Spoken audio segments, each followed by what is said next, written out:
Tonight, our first story, it's an interesting one. This is the Tennessee bill would force schools to out gay teens. A bill reintroduced, the bill was reintroduced, SB 234, also known as the Don't Say Gay Bill. The law would mandate that teachers and school officials inform parents if their children exhibit LGBT behavior. In fact, the author of the legislation, Stacey Campfield, of course a Republican, referred to students as being at risk of homosexual behavior, or not be unlike being at risk of obesity and alcoholism, blase, blase, blase. Like, I just find this story to be completely and totally disturbing, for one. For two, it could only happen in a place like Tennessee. That's exactly and what I was three, going to say. Let's join the conversation. Rich Webster. Hello. Peter James Callahan. Good evening, Richard. Tennessee is killing it right now. Definitely killing it.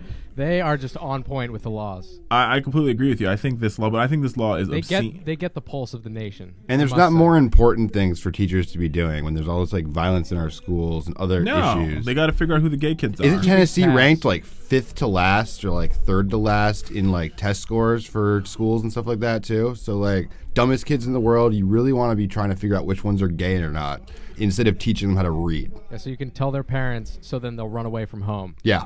Great. Smart. I mean, good job, Tennessee. My whole question is, and I would actually like to pull this whole entire legislation and read, like, when do you start pulling out at-risk homosexual behavior? And what is considered at-risk homosexual behavior? So, like, I've been told I act a little bit feminine occasionally, and I'm okay with that. I'm very comfortable in my sexually. I talk with my hands. You're very handsy. So would I be outed as a pre-gay student or something like that? Peter's very handsy. I am. I'm very hands-on.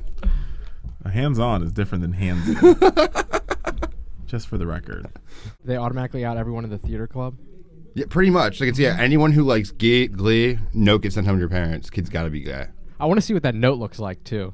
It's a note that says, "Dear parent." We regret to inform you. I guess, like, "Dear parent, we have assessed your child and realized that your child is at risk for homosexual behavior. Deal with it." I don't know. No, they want him to it's probably like, and these are numbers to call of reparative therapy camps where they beat the crap out of your child. And Michelle Bachman's crazy gay husband tells them, just keep praying. Until they you beat the crap out of them until you try to pray the gay away. Big shout out to Michelle Bachman and her gay husband.